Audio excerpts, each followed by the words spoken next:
자, 우리 고린도전서 공부하겠습니다. 성령 은사 문제. 고린도전서에 나오는 고린도 교회의 문제는 크게 이제 세 가지가 있고 작은 문제가 7가지가 있어요.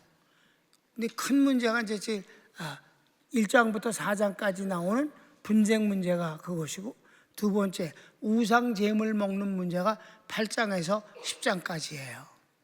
그리고 성령 은사 문제가 12장, 13장, 14장까지 세 장에 걸쳐서 나오는데, 큰 문제는 이제 이 은사 문제로 마무리를 하는데, 가장 신학적으로 복음적으로 복잡하고 깊이 있는 것이 바로 성령 은사 문제입니다. 성령론은 이 고린도전서 12장, 13장, 14장과 고린도전서 2장 한 장과 함께, 그리고 로마서에 여기저기 조금 해갖고 성령론이 만들어집니다. 다른 곳에서는 성령에 대해서 급히 다루는 곳이 없어요. 그러니까 사실 바울을 빼놓으면 바울을 제키고, 그리고 어디가 또 나와?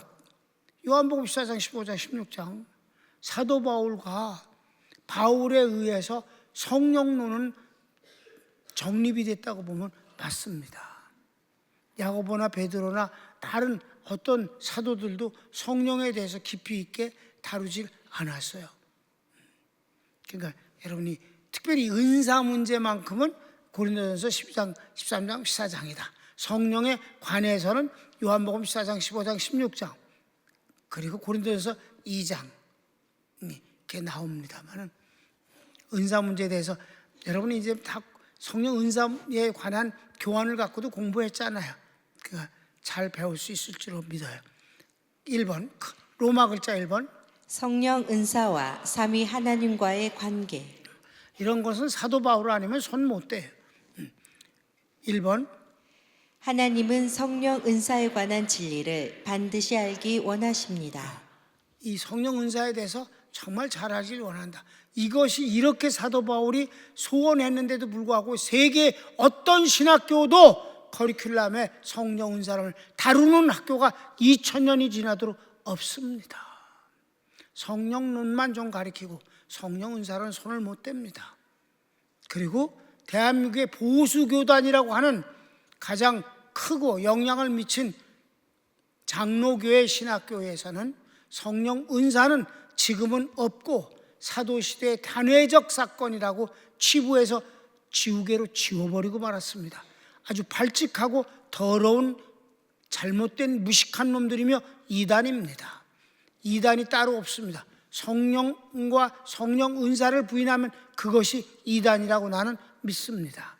여러분은 정말 평강신학교를 다니기 때문에 성령 은사론을 잘 공부할 수가 있는, 성령 은사에 대해서 알지 못하기를 원치 않는다. 부정을 부정해서 강한 긍정이다. 성령의 은사에 대해서 잘 알기를 원하노라. 그래서 성경을 읽읍시다. 형제들아, 신령한 것에 대하여는 내가 너희의 알지 못하기를 원치 아니하노니. 꼭 알기를 원한다. 2번 성령 은사의 근본은 성령 세례입니다. 성령 은사를 공부하기 전에 너희들이 알아야 될 것은 성령 세례이다. 성령을 세례를 받지 못하면 성령을 받지도 못하고 은사에 대해서 아무것도 모른다. 성령 세례가 더 중요하다. 그래서 가르치기 1번 성령 세례는 내주하시는 성령님께서 우리 영혼을 감동하셔서 고백하게 하시는 신앙 고백입니다. 세례는 신앙 고백이에요. 우리가 세례 받잖아. 일생에 한 번만 받습니다. 그 신앙 고백이기 때문에 내가 꼭 선언하면 본인이 아멘 그렇게 하는 거예요. 예수님과 함께 죽고 예수님과 함께 살아노라. 그러면 본인이 그렇습니다. 나는 주님과 함께 죽고 주님과 함께 살았습니다. 그런 마음으로 아멘 그렇게 화답한다 이 말이에요. 그러면 성령 세례는 뭐예요? 성령이 우리 속에 내주하셔서 그 성령이 우리 영혼을 감동하심으로 뭐라고 고백하는 것을 성령에 의한 신앙 고백이라 합니다. 이 신앙 고백이 없는 사람은 예수님을 믿을 수도 없고 구원받을 수도 없습니다. 여러분, 유대인들이 예수님 이후 지금까지 2000년이 넘도록 이 유대인들이 예수님을 믿지 않고 구원받지 못하고 있어요. 그냥 구원받지 못한 채 죽는 거예요, 지금 저들이. 왜 그럴까? 신앙 고백을 안 했기 때문에. 예수님이 누구라고 고백을 못하기 때문에 그렇다 이 말입니다.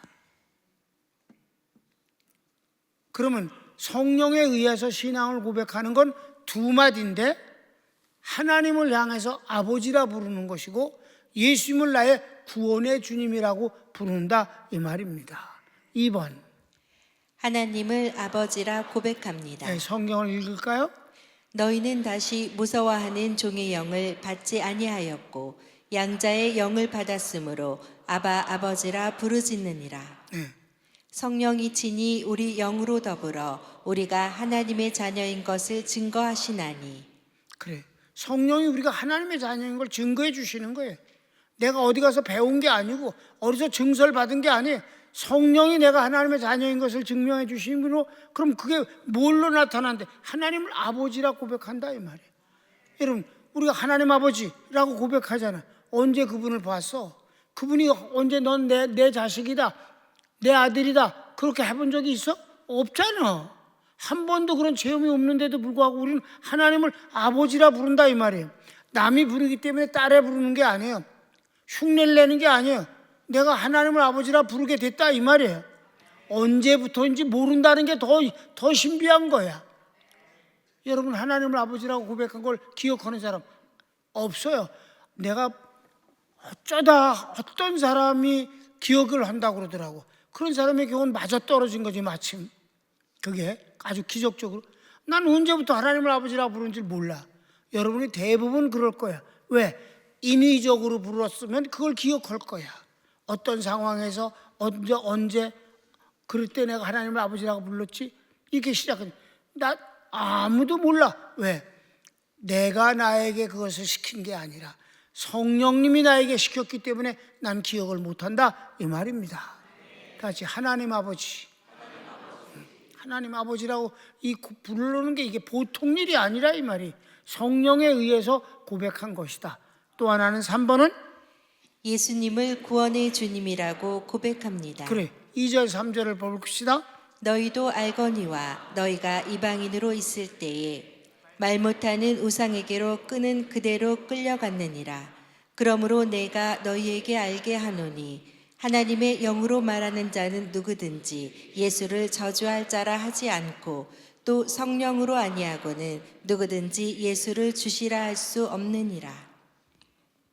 우리가 예수님을 주님이라고 부르잖아요. 주여, 나의 구원의 주님이시여 라고 부르는데 이것도 언제부터 불렀는지 모른다 이 말이에요.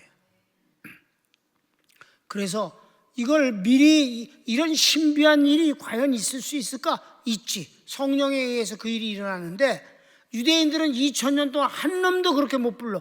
아니, 유대인 가운데서 예수 믿는 사람 따로 있어요. 미국에 가면 많아. 유대인들 중에서 예수 믿는 사람 많아요. 그 사람들은 다 예수님을 주라고 부르고 하나님을 아버지라 불러. 근데 같은 동족들은 그렇게 못 불러.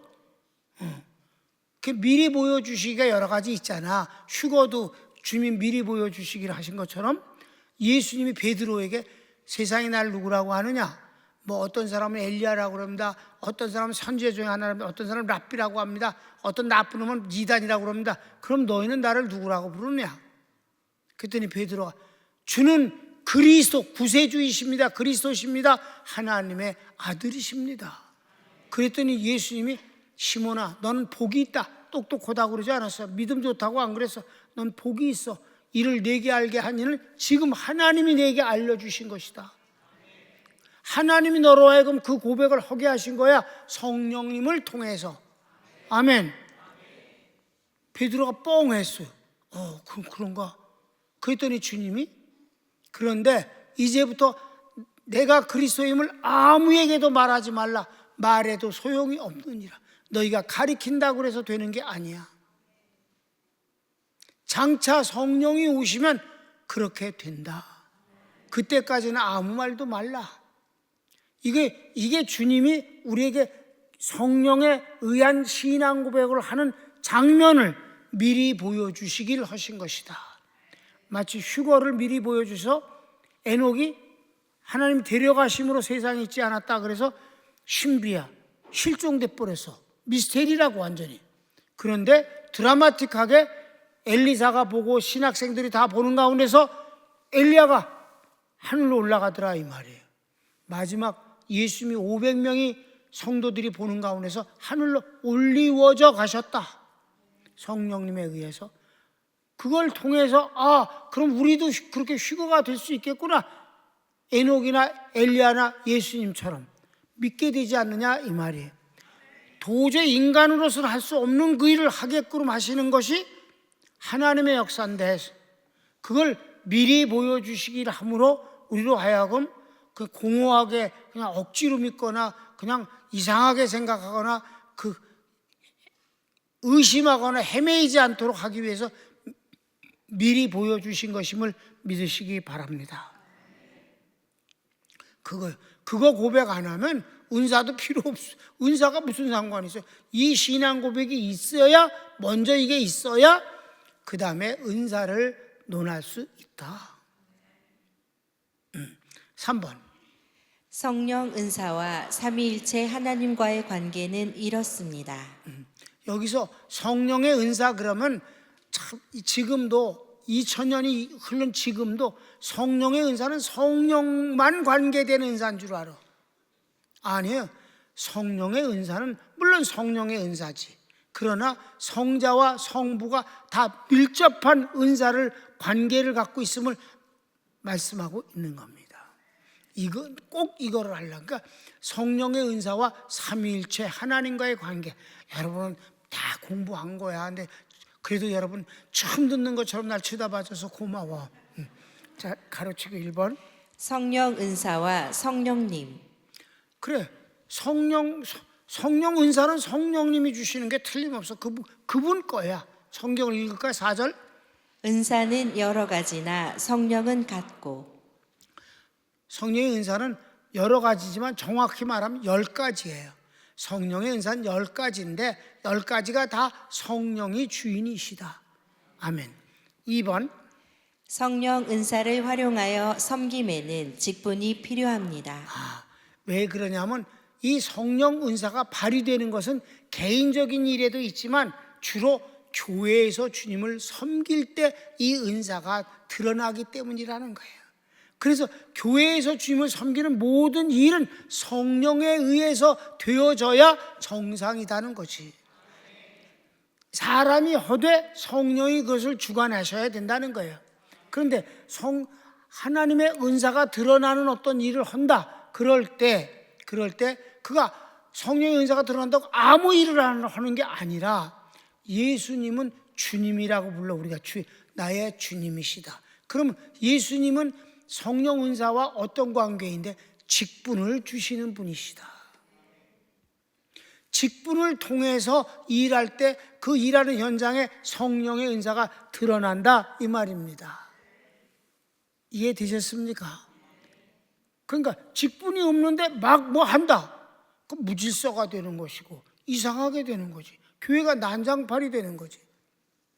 교사는 교사의 일을 잘하면 되는 거고 성가대는 성가대로 찬양을 잘하면 되는 거고 섬기는 사람은 섬기는 대로 이 일로 저 일로 모든 그 직분이 있으므로 그 직분에 걸맞게 일할 때 은사가 잘 드러난다는 거예요. 이해되시죠? 그러면 음식을 만들 때는 음식을 만드는 기술이 필요한 거고 그 노하우가 그 경험이 필요한 거잖아요. 공부는 잘해도 음식을 전혀 못하는 사람도 있잖아. 나는 음식을 못해. 난 라면뿐이 못 끓여. 딱 하나야. 후라이 만들 수 있어. 후라이. 계란 후라이. 딱 2개. 딴 건 못해. 딴 거 하라 그러면 그냥 굶어. 5절 읽읍시다. 5절. 직임은 여러 가지나 주는 같으며 그렇습니다. 이래서 교회에 질서가 있는 거예요. 마지막 성부는 어떤 일을 하실까? 직분을 통해 성령 은사의 역사로 하나님을 섬기는 모든 것을 역사하시는 이는 성부 하나님이십니다. 이 모든 것들을 조화롭게 그렇게 섬길 수 있게 하셔서 끝내 이익을 받으시는 분, 섬김을 받으시는 이는 성부 하나님이시다 이 말입니다. 아멘. 그래서 우리가 하나님께 예배를 드린다고 그러지 성령께 예배를 드린다고 안 그러잖아. 예수님께 예배를 드린다고 그래? 아니지. 예수님의 이름으로 하나님께 기도하지. 궁극적으로는 하나님이다 이 말이에요. 그러니까 이 성령의 은사를 가지고 그 직분을 가진 사람이 성령의 은사를 드러내면서 잘 섬길 때 그 섬김의 결국은 하나님이 받으시는 것이다. 그래서 성령의 은사 그러면 그냥 성령만 관련된 게 아니라 직분을 주신 하나님, 그리고 그 모든 것을 통해서 조화롭게 함으로 말미암아 영광을 받으시는 이는 하나님이시다. 그러니까 여러분, 내가 어떤 교회라고 말하지 않겠어요. 그 사람이 참 복음을 몰라. 금요기도회, 이렇게 오늘 같은 금요기도회 본인이 말씀 전하는 건 부담되고 그러니까 아예 안 나가고, 은사를 받았다고 하는 어떤 권사를 세워서 그 사람으로 하여금 병 낫는 기도를 하게 해. 강대상에 세워가지고. 이건 안 되는 짓이다 이 말이에요. 예수님이 교회의 직분은 질서를 위해서 필요한 거예요. 개인적으로 은사를 받았다 하지라도 그걸 교회에서 어떻게 쓰이는가 하는 것은 전혀 다른 문제다 이 말입니다. 그럼 그 인간은 자기가 특별한 인간인 줄 착각을 한다 이 말이에요. 직분을 초월해서 일을 하니까. 그건 아니다. 그러면 교회가 이상스러워지는 거다. 아멘? 집사는 집사의 일을 하는 거고 권사는 권사의 일을 하는 것이고, 그럼 약간의 차이가 나더라도 어떤 다르다 이 말입니다. 교구장이 있고 구역장이 있고 구역원들이 있고, 그렇습니까? 성가대도 봐. 성가대원이 있고 몰라 파트장이 있는지 몰라도 또 대장이 있고, 그리고 지휘자가 있고 반주자가 있고, 다 직분을 통해서 질서 있게 하는 거다 이 말이에요. 피아노를 친다고 그래서 나 오늘 내가 칠게 그리고 덤벼들 수는 없다 이 말이에요. 오케이. 6절 읽을까? 또 역사는 여러 가지나 모든 것을 모든 사람 가운데서 역사하시는 하나님은 같으니. 그래요. 역사가 여러 가지지만 모든 것을 최종적으로 조화롭게 해서 마무리를 지어서 잘, 여러분 그래서 포장이라는 게 중요하단 말이에요. 그냥 알맹이를 톡 던져보는 것보다도 음식도 마찬가지야. 맨 마지막에 잘 접시에 담아서 위에 뭐 뿌리고 이래가지고 내놓는 것이, 그래야 정말 근사한 음식이 되는 거 아니냐 이 말이에요. 그러니까 모든 것의 결론은 하나님이시다. 성령의 은사를 통해서 받으시는 이는 하나님이시다. 우리에게 주신 은혜대로 받은 은사가 각각 다르니 혹 예언이면 믿음의 분수대로, 혹 섬기는 일이면 섬기는 일로, 혹 가르치는 자면 가르치는 일로, 혹 권위하는 자면 권위하는 일로, 구제하는 자는 성실함으로, 다스리는 자는 부지런함으로, 긍휼을 베푸는 자는 즐거움으로 할 것이니라. 네, 이렇게 그 성령의 은사가 확 그 직분을 따라서 아름답게 열매를 맺어 준다 이 말이에요. 이렇게 하라 각각. 이건 로마서 12장인데 이건 성령 은사의 종류가 아닙니다. 성령 은사를 가지고 섬기는 모습을 말씀하시는 거예요. 알았습니까? 성령 은사가 10가지라 우리가 로마서 12장에도 있지 않습니까? 그거는 섬기는 직분의 이름이지 은사를 말하는 게 아니다. 이해되셨지? 예, 그래요. 이제 마지막 4번이다. 성령 은사를 주신 목적은 신앙생활 가운데 주님을 섬김에 있어 교회의 유익이라는 결론을 얻게 하기 위하여 주신 것입니다. 성령 은사를 개인에게 주시지. 그럼 개인의 기쁨이지. 개인에게 축복이고 하나님의 은혜입니다. 그러니까 뭐 개인이 기쁜 건 두말할 것도 없는데 이것이 활용돼서 이익을 남기는 것은 여러분 성령의 은사는 개인적인 사업에도 크게 유용합니다. 우리가 하나님 앞에 기도했을 때 지혜를 주시고 우리를 이끌어 주시잖아요. 그렇습니까? 그러니까 그런 건 얼마든지 개인적인 그 삶의 현장 속에서 개인적으로 하나님이 은혜 주시는 것도 틀림없어요. 아주 틀림없어. 근데 주로 하나님이 주신 근본적인 목적은 이 성령 은사에 쓰여지는 메인 디시는 교회를 통해 하나님을 섬기기 위해서다. 교회를 통해서. 그러니까 우리가 성령 은사를 받았다고 그래서 뭐 이거 뒤집어 쓰고 그 치마 조거리 같은 거 이상한 거 입고 방석 깔고 앉아서 차리면 안 된다 이 말이야. 개인 재단을 차리는 것은 다 그따구 짓에 점치는 그따구 짓을 해서는 안 된다는 거지. 교회를 통해서 하나님을 섬길 때 이 은사가 쓰여지도록 하게 하는 것이다. 자, 성경을 읽을까요? 7절 마지막 봅니다. 각 사람에게 성령의 나타남을 주심은 유익하게 하려 하심이라. 아멘. 여기서 유익이란 단어가 헬라어가 나오는데 저게 숨페론이래. 숨파데사이. 이 숨은 위드 함께 함께라는 전치사가 저기 붙었어요. 그러니까 함께 유익, 그건 교회 유익이다. 공동 유익은 교회 유익이다. 나 하나만의 유익이 아니라 전체가 유익이 되는 것이 성령의 은사라는 것이에요. 그러니까 성령의 은사는 다 어떻게 돼? 나쁘게 되는 게 아니고 거기에 시기가 있는 게 아니고 남을 해치는 게 아니고 유혹이 아니고 시험이 아니라 전부 아름다운 것이다. 우리 교회가처럼 평강교회 같으면 얼마나 좋아. 얼마나 많은 선교사님들이 또 우리 교회를 아는 사람들이 평강교회 같은 목회를 한 달만 하고 죽었어도 좋겠다고 그러는 사람들이 정말 많아요. 내가 하는 소리가 아니야. 그네들이 그런 소리 하니까 하는 소리지. 자, 공동유익이다. 이렇게 이게 오늘 첫 시간에 성령 은사를 배우기 전에 이제 8절부터 은사가 시작되는 거예요. 10가지가 나온다고. 그냥 한 가지씩 우리가 공부할 거인데 이 선언에서 나오는 너희가 알지 못하기를 내가 원치 않는다. 반드시 알아라. 그리고 이 성령의 은사를 이루기 시작하는 것은 신앙 고백, 성령 세례가 중요한 것이다. 성령 세례는 성령이 내 속에 찾아오셔서 나도 모르는 사이에 예수님과 하나님에 대한 고백을 한 것이 그게 성령 세례다.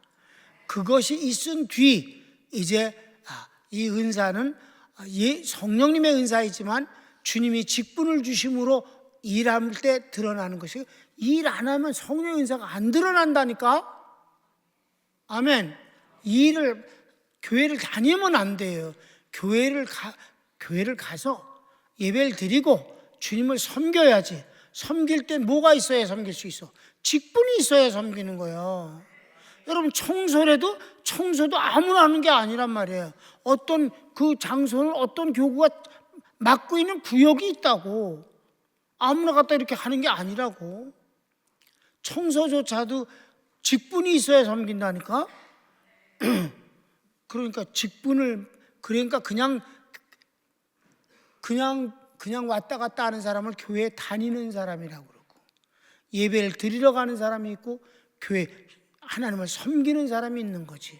섬기려면 직분이 있어야 된다. 우리 교인들은 직분이 하나만 있는 사람도 아니잖아. 기본적인 직분, 집사와 권사를 받고 그 다음에는 그 집사로서 어떤 일도 하고 저런 어떤 집사가 아니면 할 수 없는 일도 많아요. 그러니까 그러니까 교구장은 집사가 하는 게 아니라 권사가 하잖아. 집사는 구역장은 한단 말이에요. 그러니까 여러 가지가 있는 것이지. 직분이 필요하다. 예수님이 직분을 주신다. 하나님은 모든 것의 결과를 아름답게 만들어 주신다. 하나님께 영광이요 본인에게는 은혜와 상급이 되게 하신다.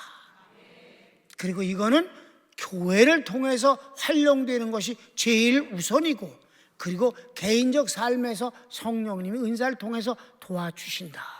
손을 모읍시다.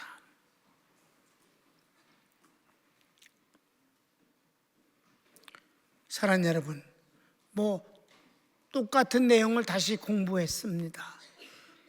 나는 여러분들이 성령의 사람 되기를 원하고, 하나님이 왜 은혜를 주신다고 그러지 않았습니까? 은혜란 뭡니까? 하나님께서 하나님의 것을 우리에게 선물로 주시는데, 하나님의 것은 크게 두 가지입니다. 말씀과 성령의 은사 10가지입니다. 이것만 받으면 여러분을 세상에서 이길 어떤 환경도 사람도 마귀도 없습니다. 이걸 가리켜서 말씀의 사람 또는 성령의 사람이라고 나는 구분해서 말하는 것입니다. 은혜의 방편은 딱 두 개입니다. 말씀과 성령의 은사. 나는 여러분들이 이걸 공부하면서 여러분 속에 계신 성령이 충만, 프레로마, 겉에 딱딱한 딱지를 뚫고 용암이 솟아오르는 것처럼 성령의 은사가 여러분 속에서 가두어 있지 아니하고 멈춰 있지 아니하고 성령의 은사가 분출되어서 철철 흘러나기를 원합니다. 다 같이 내가 먼저 기도하겠습니다. 하나님, 지금 종이 성도들에게 권면한 것 같은 은혜를 주소서. 우리 속에 계신 성령님이 갇혀 있지 않게 하시고 언제나 주인 되어 주시고, 그리고 우리가 원할 때 충만하신 역사로 성령의 은사가 마치 용암처럼 뿜어져 나오고 흘러 넘치게 하소서. 그래서 주님을 섬기게 하시되 직분 맡은 것이 짐이 되지 아니하고 즐거움으로 넉넉히 감당케 하옵시고, 이익을 남겨 하나님께 영광이 되게 하시고 내게는 축복이 되게 하소서. 주님의 이름으로 축복합니다. 아멘.